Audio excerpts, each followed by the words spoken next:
بەڕێزانە و کاتتان باش، هیوادارم باش بن. ڕێز و خۆشەویستیمان هەیە بۆتان. سەری ساڵی هەموو لایەک پیرۆز بێ و بە هیوان بە پلانی جوان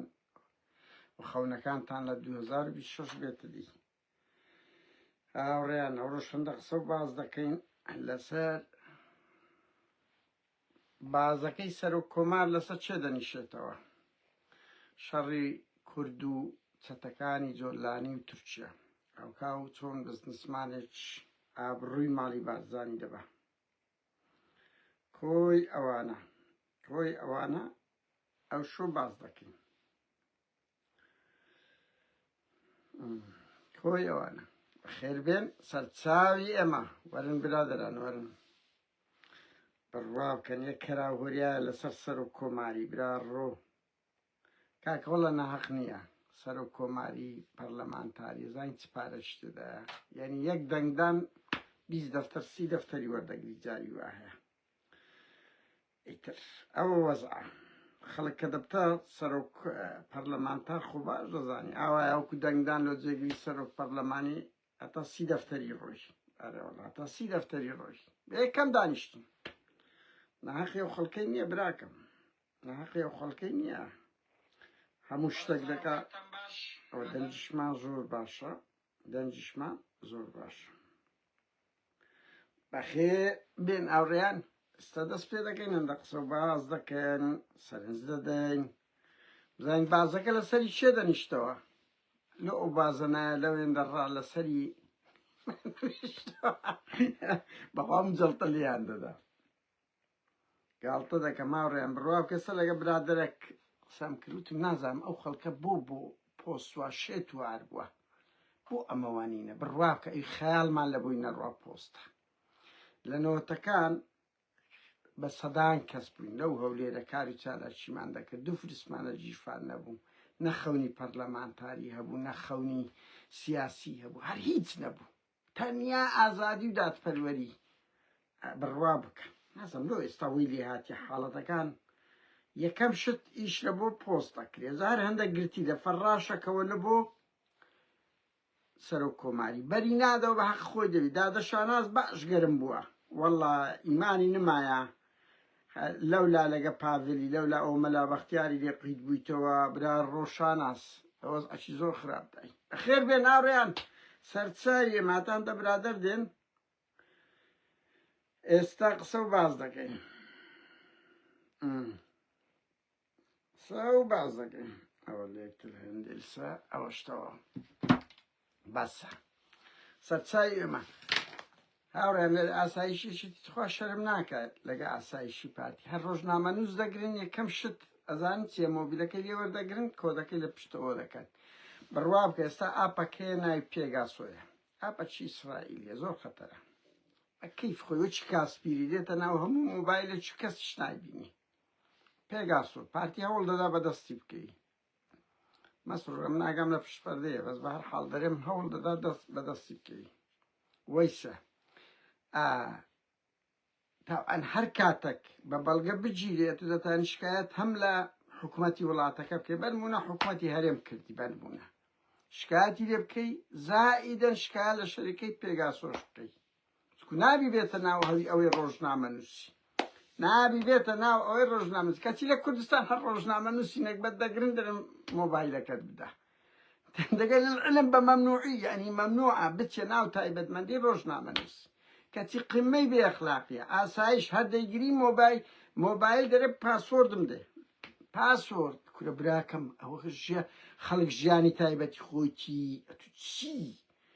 ئەگەر ڕۆژنامە نووس دەرێ ڕۆژنامە نووس مشکیلە نییە، بەڵام بڕواوکە بە جیهازش بێنە ناو دنیای ڕۆژنامەگەری لەو ئەوروپا توان شکایەت کێ قەرەبوشانێ وەرگریەوە لە خودی شەریکەکەش. هاوڕێیان ئێستا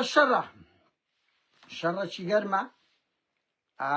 و ئەگەر هەیەتە شەنەش بستنی هەموو منتیقەکە دەقوڵێ، عێراق، سووریا، ئێران، و ئەوە کاریگەری زۆر لەسەر تورکیاشەیە.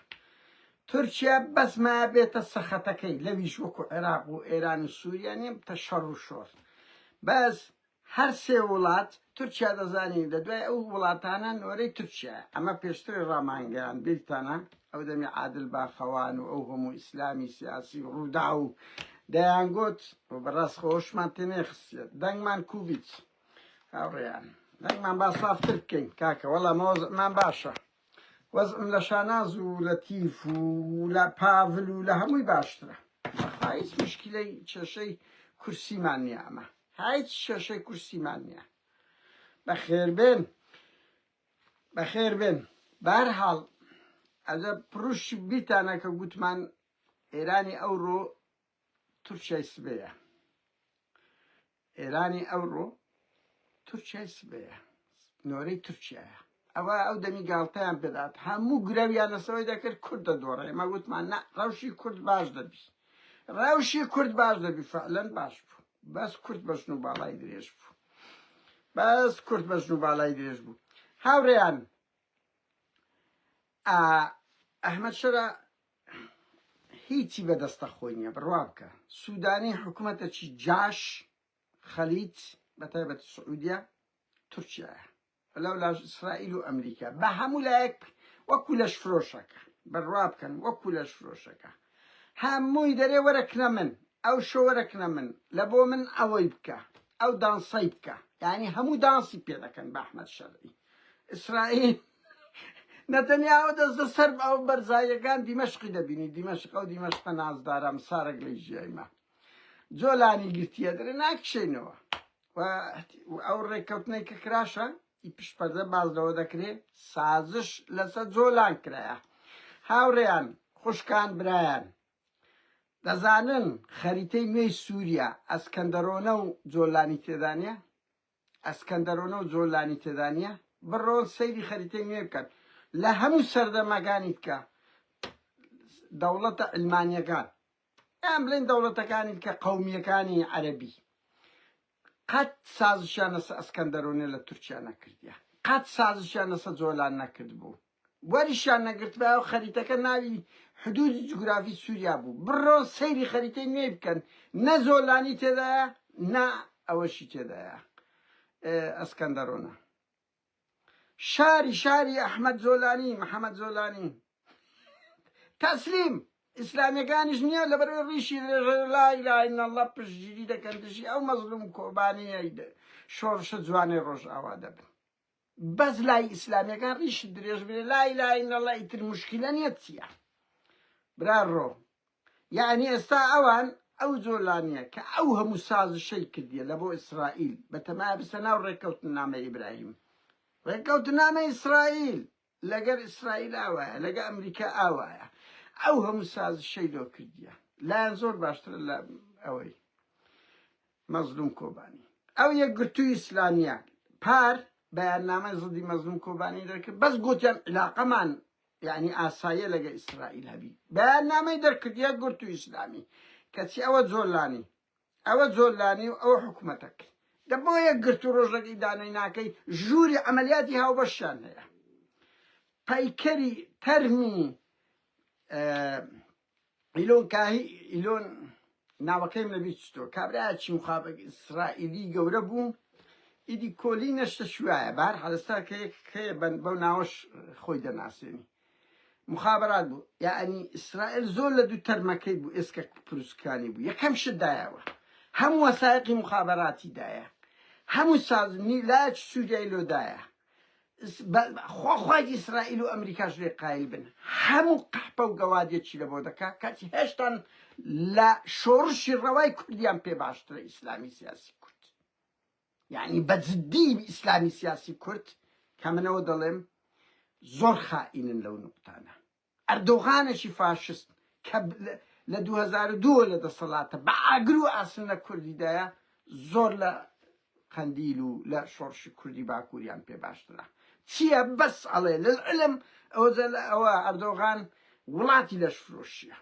کورە ئیسلامی و سیاسی ئەمە ساڵێک دوو ساڵ چەندین ساڵ هاوار دەکەین دوو ڕوون ئەوان بەس دیکۆر لەگەڵانە وەرە ئەتوو بڕۆ لەش فرۆش لە بڕوان پێ بکە یعنی ئەمە ناڵێم هەر هەمووی لەگەڵ ڕێزم ها ینی بێویژدانیە لە ناو ئیسلامی زۆر کەسی جوان هەیە زۆر کەسی کورد پەروەر هەیە زۆر کەسی هەیە بەڵام بەڵام حەزیان لە شتی دیکۆرە وەرە ئێستا من بەس لەوە بڵێم بڕوام بەدینە و خوداوا و محەممەد وا و بەس بە درۆ دا بچم بخۆمەوە لەگە ژن ڕابوێرم چ بکەم ئۆکێ گرنگ لێرە من بڵێم مسلمانم لا ئیلاهە ئیلا الله و پێغەمبەر وا و ئەسحابەوە بەس ئەو دووسێ قسە نییە بکە بە دیکۆر کورە براکەم قیەم و ئەخلاق گرنگترە لە هەزار دیکۆر بەهەرحاڵ ئەوە جۆلانی و ئێستا ئەوڕۆ اتفاقیان کە تەبعەن هەم لە ڕقی کورد ئیسرائیل برێم جۆلانی و تورکیا هەموو سازشێک لەو ئیسرائیل دەکەن تەبعەن ئیسرائیلی شەوەی دەوێ هاوڕێیان ئیسرائیل ئێستا لەسەر پشتە تەبعەن چەند کورد و جۆلانی بە شەڕ بێن ئیتر هەردوو لە محتاجی ئیسرائیل و ئەمریکا دەبن بۆ خۆت دەزانی هەردوو لا دەدۆشی لە وەزعی شەڕ ئیسرائیل قازانج دەکە هەردوو وڵاتێک بە شەڕ بێ لەبەرێ هەموو محتاجی وی دەبن وڵاتێکی گرنگە کاریگەرە ئەمریکا پێویست پێ دەبێت تۆ شەڕ مەسەڵەن کورد و عەرەب بە شەڕ بن کورد و سووریاوە بە شەڕاتینە ئێکاکە هەموو لایەک داوا لە ئەمریکا دەکەن هەڵوەستیە بێ پژیریان بکە ئیتر بۆی دوو شەشە پەیدا بووە ئیلی کۆهین هاوڕێیان لەو دانیشتنەی کرابوو بڕوا بکە ئەو زانیارانەیە من ئایتم لەو چەند ڕۆژەی ڕابردوو ئەوە دانیشتن کرایە ئەوە ڤدەکەی کوردی جێڕابیانەوە وتیان ئەمە دانیشتنمان دەکرد دەمنادەم شەیبانی وەزیری خارجیە دەچوو دەگۆ یەک تەلەفۆن دەکەم دێمەوە ئێستا کە دەسمە توالێت دێمەوە داهاتەوە ڕێی دەگۆڕە تەلەفۆنی لۆ هاکان فیدان دەکرد دەیگوت مەیکە یعنی سووریا وڵاتێکی جاشە وڵاتێکی جاش تورکیا ئیرادەی نییە بڕوا بکەن تورکیا ئەو شەڕەی پێکرد هەموو جارێ دوای ئەوەی کە کورد سازش ناکات لەسەر کۆمەڵێک مەبدەئی ئەساسی خۆی کە داوای لە مەرکەزی دەکە براکەم داوای ئەو حکومی زاتیەی دەکاتن حکومی زاتی دەکرد کە لە هەفتاکانە بەچ دیمایانی باز مزەڕەت هەسەدە نانەوێت تێقەڵبی لە بەرەوەی هەسەدە بەشەکە لە ئەنزیمەی سوپای ئەمریکی و هەتا زەخیرەی ئیسرائیلیش ئەو شانە بیانێ بەز هەندە شتێ لە شەڕی داعش لە شەڕی ئەولا بەوان دەکەن ئەمریکا لۆ زوندی خۆی دەوە کوشتن دەدا کورد بە کوژێ لە کوردیش دەبێت و بەرتیلێک بدەی هەتاوەکو بتوانیاوە شەڕی ئەو تورکیای فاشەی بکەیت شەڕی ئەو هەموو دەوڵەتە عەرەبیە شەڕی ئەو هەموو دەوڵەتە ڕەزعیەی لە مەنتیقەی کە دژی شۆڕشی ڕۆژ ئاوان یەکێک لەوانە لەسەر ژن لەسەر ژن ئەوان پێیان ناخۆشە ژنی کورد ئەو دەورەی هەبی بەهەرحاڵ قاڵەش کەش بڵێم هاوڕێیان خاڵش کەش بڵێم ئێران دەورە شێشتان باڵای هەیە ئەو زانیانە لای من هەیە ڕاستە دەڵێن ئەحمەد شەرع لێی درا بەس شتێکی وا تا ئێستا بەڵگەیەکێک لاکەرەوە تاقوتۆق کرایە بوویتە شەڕ بەس ئەحمەد شەرع ئەو ێم بزانم هیچی لێ نەهاتی بەس میدیا زۆر باز دەکرێت بەس شەڕ بووە و هەر ڕوودەدا ئەوانە هەژدەت بیر و باوەڕن هەن کاکە داعشن خۆدایان بینن ئێوە ئەحمەد شەرع وا لە بۆ ئیسرائیل دەکە هەن دژی تورکیان هەن لەگە تورکیان هەن دژی خەلیجن هەن ئایدی ئێرانن لە ڕێی ئێرانەوە تەقوتۆقەشی زۆر لە ناو کۆشتی کۆماری ڕوودا بوو هەوڵی کۆدەتایە تیرۆرە پاسەوانەکان لێکتریاندایە بەس تا ئێستا بەڵگەی شێکلاکەرەوە نییە تا ئێستا بڵێن ئەحمەد شەرع ئەو بووە بەهەرحاڵ من دەمەوێت قسەی کۆتایی ئەوە بڵێم ڕاستە ئەوانە هێرشێک دەشتە شێخ مەقسوود و ئەوەی شێخ مەقسوود و ئەشرەفیە بەڵام دەبی یەکشت بزان ئەو کاتێک کورد چەند کلاشکۆفەرچی لەدەست بوو لەو دووگەڕەکەی تەسلیمی جەبهەت النەسر نەبوو تەسلیمی قاعیدەی ئەحمەد شەرع نەبوو تەسلیمی داعش نەبوو ئێستا ئەو هەموو چەک و تفاق و تونێل و ئامادەکاریە لە 2013 هیچیان نەبوو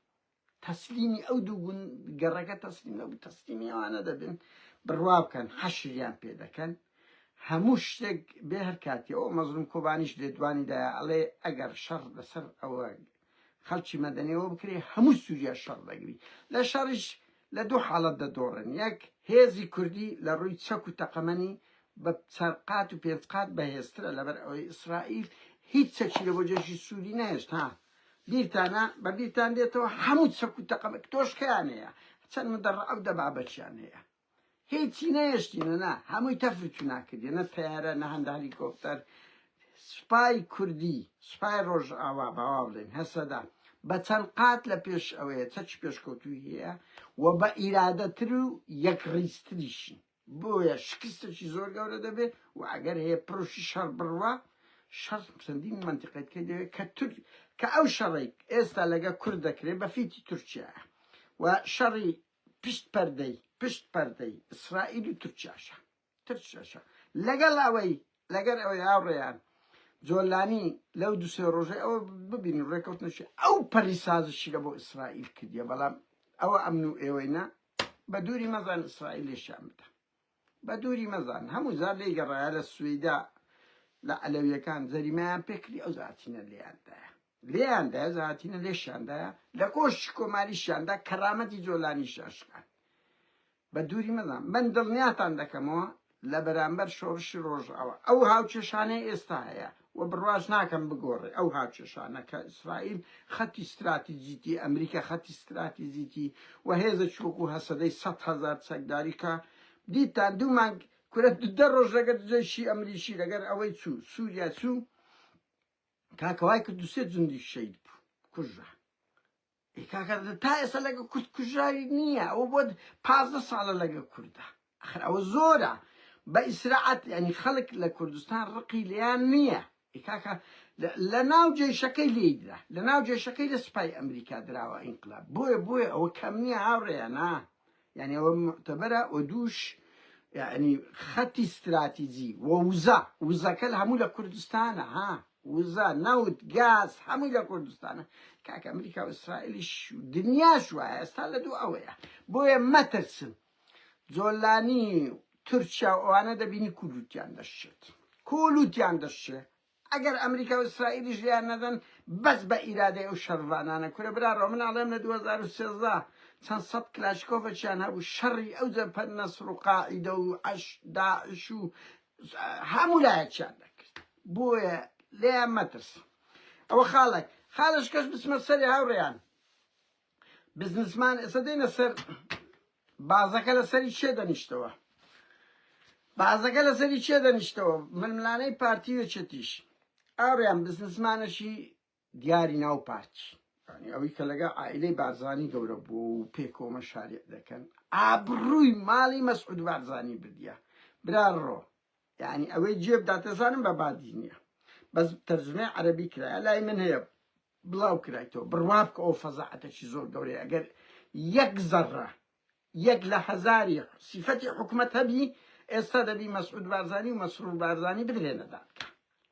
یەک لە سەدی سیفەتی دەوڵەت و قانون هەبی کورە مەسعود بازرگانە گەورەکەیە لە پشپەردە یعنی ئەوە باسەکە ئەمە نازانم ئەوە لەوەیە بڕۆ هەمووتان بە عەرەبی و بادی نییە مەسعود بارزانی تاجرە هەرە گەورەکەیە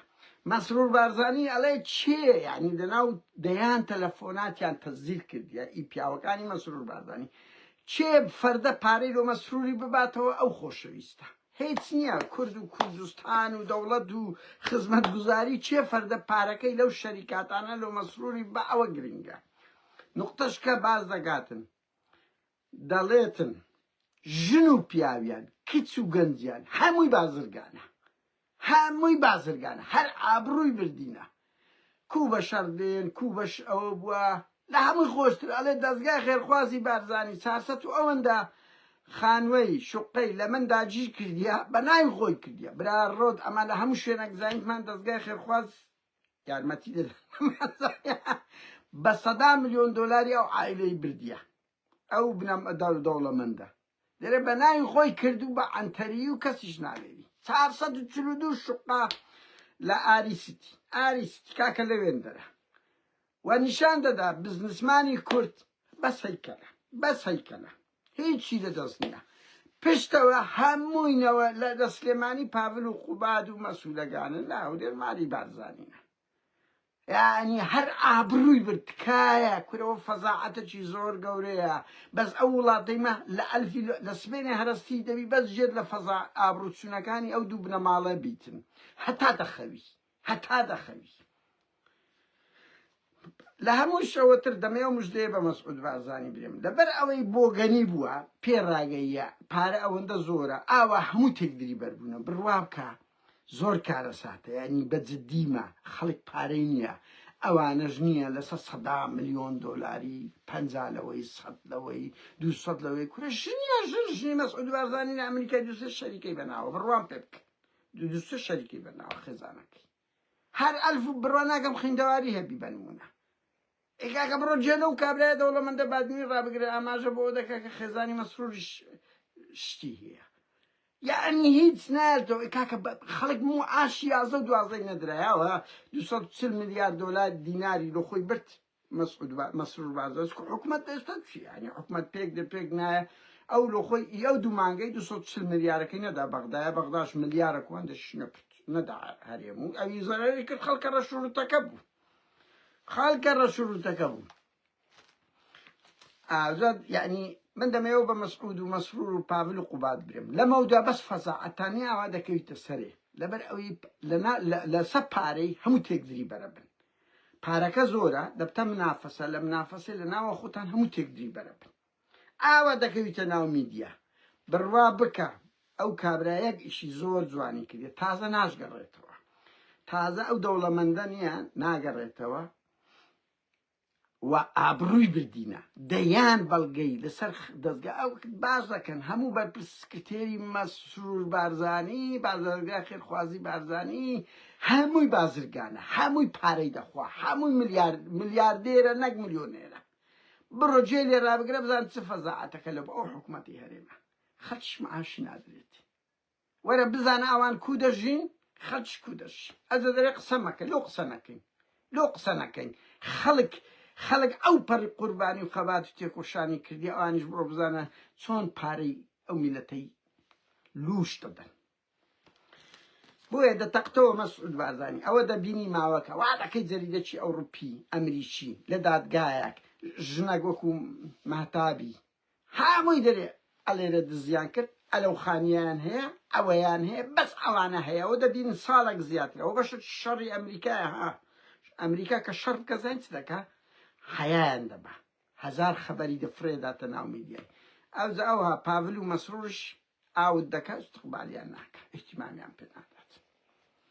هاوڕێم بینە سەر و کۆمار شەڕەگەرمەکەی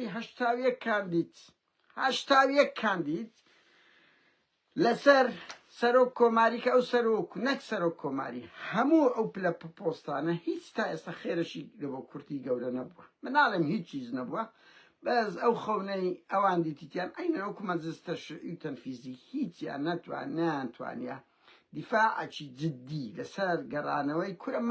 مەخمور بە قرارە خراسە مووسڵ پێیان نەگەڕایتەوە سەر هەولێرێ نەک بیخەنەوە سەر هەرێم مەخموریان پێ نەگەڕایتەوە بە یەک قراری لە دوای ئینتفاضەی مەخمور خراسە مووسڵێ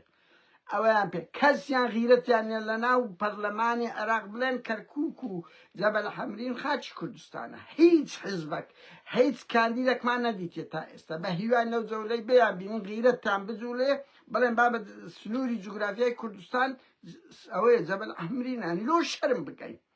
تۆ ببین ئەوانە و هەدەپە و دەمپارتی و نازانم لە بەرامبەر ئەو فاشستانە چ دەکەن ئیمە چ دەکەن بەهەرحاڵ هاوڕێیان سەرۆک کۆماری ئامانجی سەرۆک کۆماری ئێستایشێتیش بەخۆی گەیشتە قەناعەت سەرۆک کۆماری ئەو بەهایە گرنگەی نییە کە بداتەوە وەکو بەرامبەر پۆست سەرۆکی هەرێم و نەک بەرامبەر سەرۆکی هەرێم کە تاڵەبانی یەکێتی فرۆشت بڕوا بکەن کوردی فرۆشت لە بۆ ئەو پۆستەی خۆی هیچ ئیسفادەی نەبووە حەدا دەگەم تاڵەبانی یەک کەستان ئەلێرە یەک دەستکەوتینەتەوەی تاڵەبانی بڵێت خەریتە چی ئەوالێلەکە دەرێ لە کوردستانە بەس ئەوەی هەیە ناویان لەێ ڕۆژە مێژوویەکە چی خەریتە چی ئەوە پیشاندا دەرەی کوردستانە برا ڕۆ یەک کە تاڵەبانی لە چاو هەر هەموو ئەوانی تر هاتیە بەراورد ناکری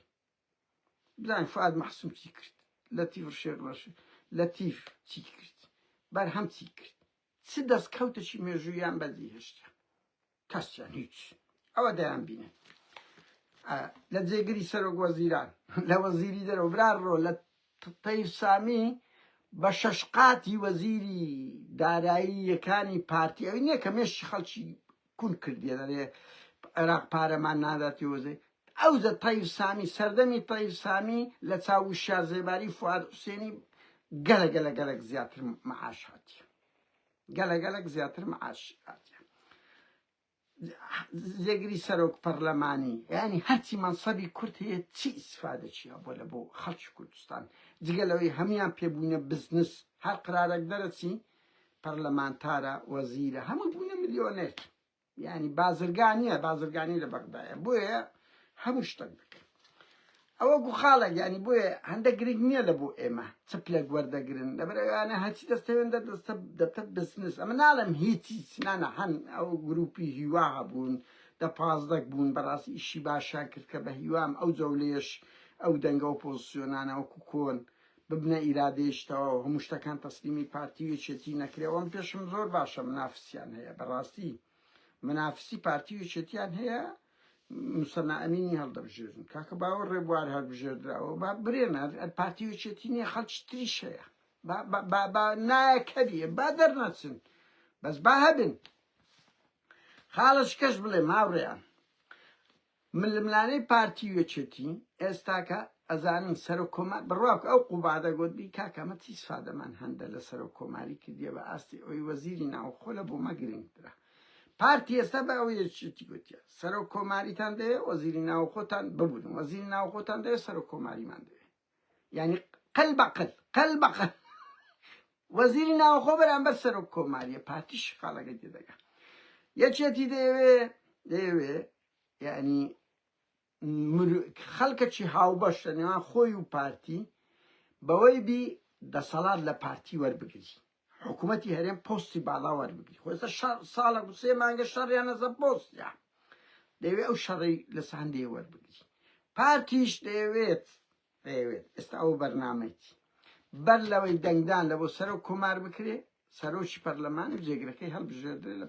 هەرێم پەرلەمانی کوردستان کۆ ببتەوە لەو کۆر ئەو ئابروچوونەی ببنەوە کۆ ببتەوە ئەوجا لەگەر یەکێتی دەستە گفتوگۆی ئەگەر سەحبی ئەو دوو کاندیدەی خۆی بکات سەحبی ئەو دوو کاندیدەی فات حوسێن و نەوزات هادی بکات یعنی مەرجی نوێی پارتی بۆ زانیاریتان ئەو خەبەرە کە لەگەر یەکێتی سیقەی پێ نییە سیقەی وایە بە یەکێتی نییە دەڵێ ئەمن ئامادەم ئەو دوێ بکشێنەوە بەس بە مەرجێک دەبی بەر لە دەنگدان لە بۆ سەر و کۆماری ئەوە بەر لە دەنگدان پەرلەمانی کوردستان کۆبتەوە سەرۆک و جێگرەکەشی هەڵبژێردرابیت ئەوە یەک لە مەرجەکانیتی و وەزیری ناوخۆتان دەیە بەرامبەر سەرۆشی پەرلەمانە یەکێتیش دەیەوێت بڵێ ئەگەر یەکێکی هاوبەشمان هەبی بەنمونە وەکو مەلا بەختیار بەنمونە ئەبێت بالمقابل پۆستی زۆرم لە هەرێم بدێ ئەمن نزار ئامێدیدان نزار ئامێدی بڕوا بکەم بەس کارتە یەکێتیش وەکو کارتێک داینایە بەرامبەر ئەوەی سابی دەکاتەوە لەبەرەوەی نزار هەر وەکو شارزەیباری دنیای گەندەڵی هەیە هەموو کات لێی گەورە بکرێ یەک دنیا گەندەڵی هەیە نزار ئامێدی یەکێتی لە قەیرانی بێ پیاوی بوو نزار ئامێدی دانایە هیچ کەسی تێدا نەمایە نە خۆی کاندید بکە خاڵی شوانیە ئەوە نازام چی کەسی تێدا نەهێش پاول پیاوە تێدا نییە ینی خەڵک نییە بڵێ ئەلحەق ئەوە شایستەیە بە ئەوە دەربچیت هیچ نزار ئامێدیان لە بێ پیاویدانایە نزاریش دەیان فەزاعەتی لەبەردەستی شیعەکان و سوننەکان هەیە بۆ زانیاری هەر وەختێک بیانەوێ وەکو شارزەباری سەر و کۆمارمان لۆ دەنێرنەوە من نازانم لە ڕووی دەسەڵات و دەتوانن یان نە بەس فەزاعەتیان زۆرە لە بەغدایە ئەو دووەوە نزار ئامێدیە لە تیفە تێم دەگەی مەلا بەختیار ئەوانە هەموو لە پارتی نزیکن پارتی هیچ مشکلە نییە هەرێکە چان دەربچی بەڵام لەبەرەوەی کاندیدی یەکێتیە پێی خۆش نییە بۆیە ئەوە شەرتی پارتیە بەو مەرجە لە کۆبنەوەی پەرلەمان بەشداری دەکاتن برێم نوێنەرەکەی خۆی سەحب دەکاتەوە پارتی توش عوقدە بووە دەڵێ یەکێتی متمانەم پێ نییە و دەبی پەرلەمان دابنیشیت یەکێتی ینی هەردوو لایەن ئامانجیان هەرێمی کوردستان زیاترە لە بەغدا هاوڕێیان لە هەمووان زیاتر من قسەی کۆتایی ئەوە بڵێم ئەو زانیاریانەیە من زانیتم لە هەمووان زیاتر لەو خەڵکە هاوبەشەی ئەگەر هەیە مەلا بەختیار دەربچی یەک مەلا خاڵی ڕەنگی هاوبەشی هەم باگراوندەچێتی هەیە تەعاتفەچی هەیە جەماوەرەی زۆری یەکێتی هەیە و دژە یەکێتیش نەبووە بەڕاستی ینی دژ ئەنتی یەکێتیش نەبووە یعنی زەماوەری یەکێتی تەعاتفەچی هەیە بە خۆشی خۆی پێ یەکێتیە تا ئێستا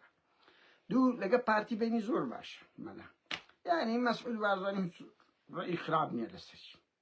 ونهاق الشينية يارمتي يكتريان زور ده أو ملاو بارتي ودجي بارتي قتنا وستوا بو بارتيش باشا لقى إيران أم بزانم أوكي وقرتي وضعي باشا أمريكا كان لقى ليان بيني خوش ومن دزانم ليك كسي زياتر ليك أنا أوندا دتوانم بريم كساني بالاي أمريكي أو بري الكلام وإيش بو ملا بختيار دكنا أمريكا يعني أجري درسوني ملا جالك زورة جالك زورة يك أمريكا كان بشرشة حتى هيانا هوالجري جوريا كساتيا أو بجيريا كان نبر ملا هيس تجي أمريكانيا أصلا كابراش ديمقراط خوازة بوجدان بلن لتساو أواني هن زور بيان لهمان ديمقراطي ترو ميجوشي باشتري هي تاريخها چیه رنگی يعني دجي الأمريكانية أمريكاش داينا يعني دبي أو كساني بلاي بالا ورقرن موركي ميلي بدري أو رئيس وزراء وزيري برقري وزيري ناوخو مسؤولي آسايش همو هذا بأمريكا أوكي بكا إيرانيش دوري هي بس إيران زور وزقش ربويا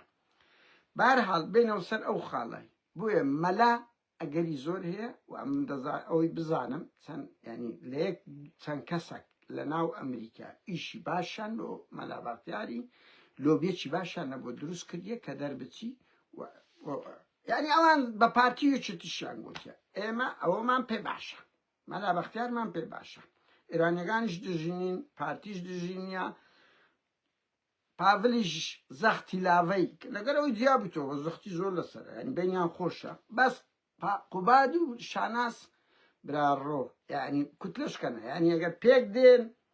اوان بري لطيفنا قبادش عزيلة لطيفة شانازش او هيك يعني قاش نية لسر اوي ايش دكن ايتر اگر هي چتي دنا اخوان لسر مشكلة زور توشي شلقه يكتريبن اول شيء يعني بلين اول شيء يشتي ببتد اسدو بري چان لگن نزار آمديا وزختي لاوي زور لسر پاولی هيا كا اوكي ملا بختياري بكا قباد وشانازش ايش لبو اوي دكن